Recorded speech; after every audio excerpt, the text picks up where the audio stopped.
Which is the worst single decision in history ever made by a person? 1. How about the guy who bought 20,000 Albanian slaves, brought them to Cairo, trained them to be the greatest warriors of their time, and then got overthrown by said slave warriors because they were so well trained? https://en.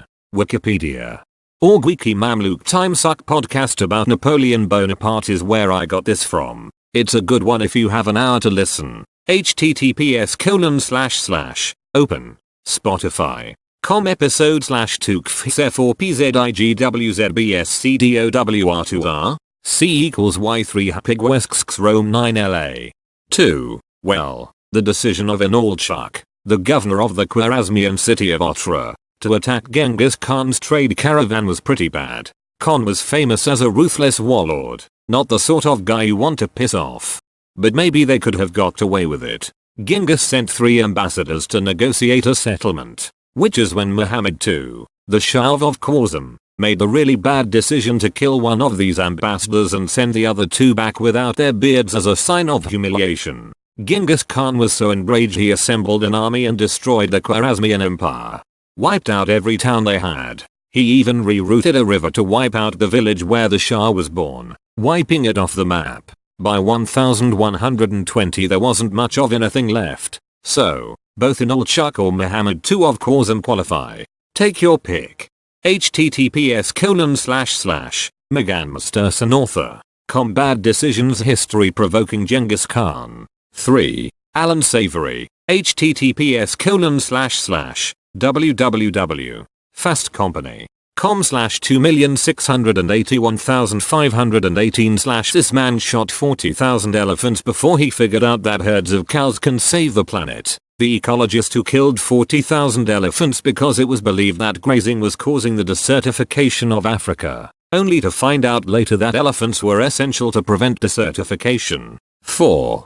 Alright gentlemen, we've successfully fended off the Greeks for 10 years. Our great city of Troy still stands. If we keep this up, surely they will realize the siege is fruitless and return home before long. Yo captain, there's this big ass wooden horse outside, oh rad, bring it in. 5. In the beginning the universe was created. This has made a lot of people very angry and been widely regarded as a bad move. Right? 6. Robert Ballard, one of the guys who discovered Titanic, says that his biggest regret is that he and Jean-Louis Michel didn't bring a piece of the Titanic up with him when he first discovered it in 1985. At the time, they didn't want to disturb the wreck and leave it pristine.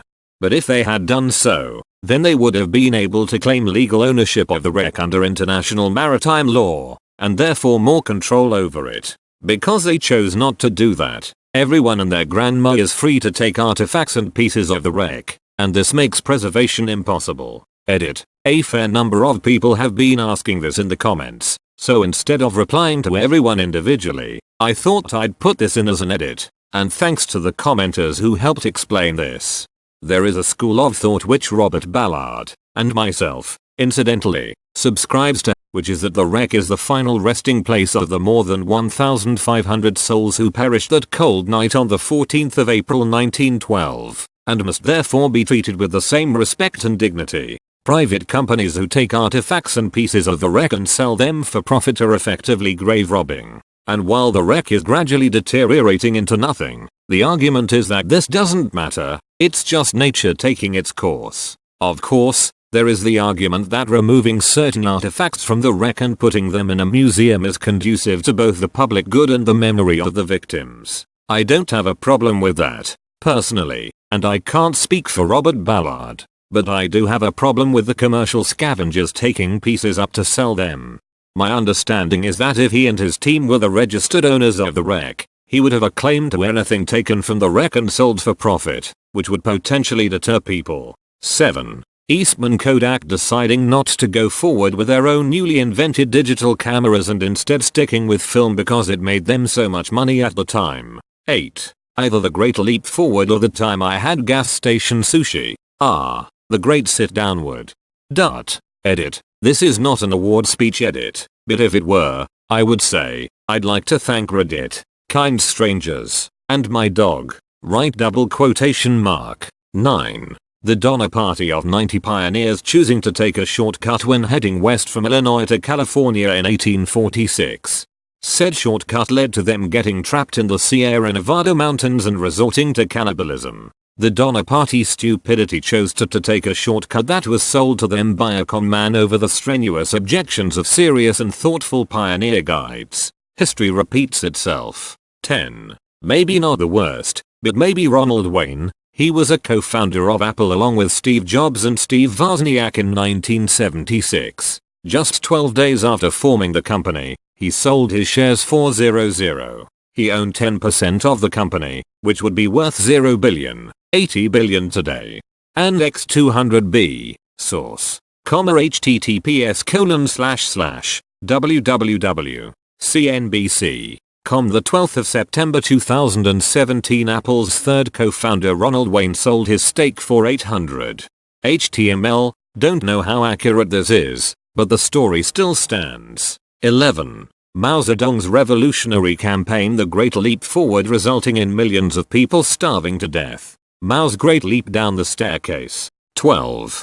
Alcibiades was considered a traitor in Athens for leading his men to death. A traitor in Sparta because he got the queen to cheat on the king with him, and a traitor in Persia after including them in a war. Edit. So I did a little bit of info, and the switching sides and stealing statues dicks are also true, plus he is a bisexual. Not like there is anything wrong with bisexuality. Yeah, but he got away with it and had fun.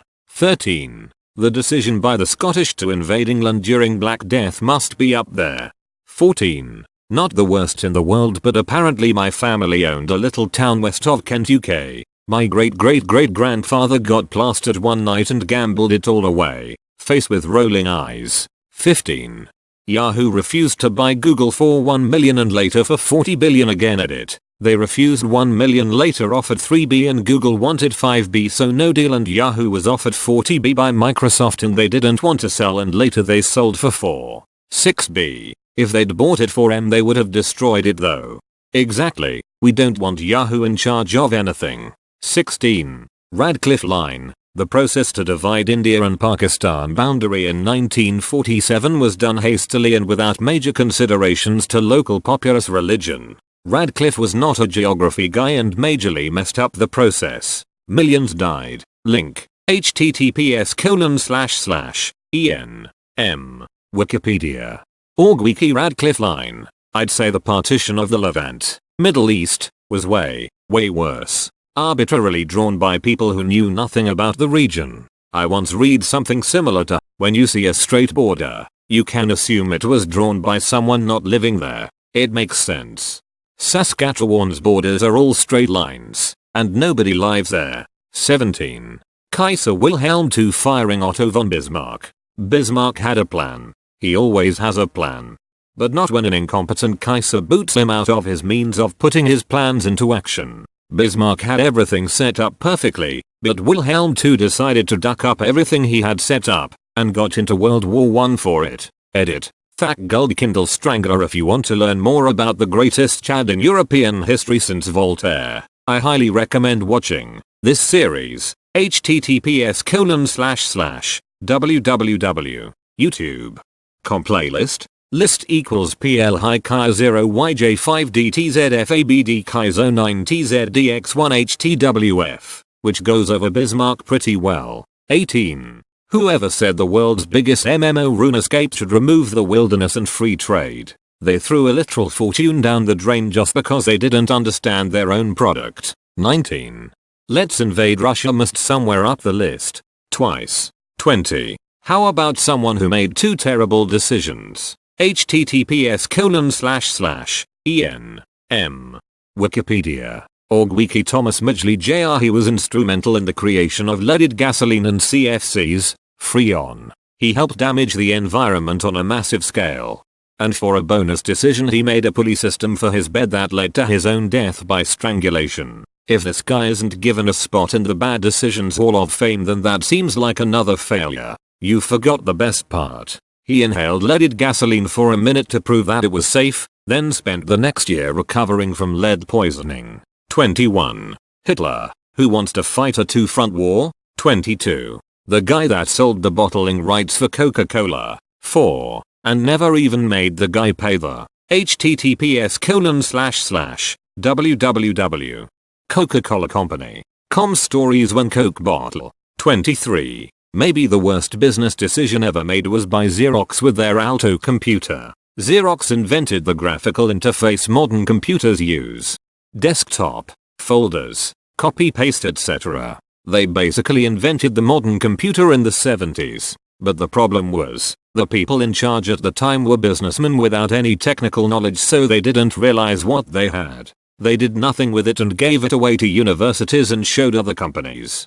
The famous story is that Steve Jobs saw this and within 5 minutes realized this was the way computers would work in the future. He copied it, because Xerox didn't patent their invention and didn't do anything with it, and the rest is history. Xerox could have been Apple or Microsoft, or both. They could have had a monopoly on the entire PC industry. Almost every company uses Windows in their offices. I think 80 or 90% of consumers uses Windows. That could have been Xerox. They had the tech maybe 10 years before anyone else. They could have been the most valuable company of all time, but they just gave it away. 24.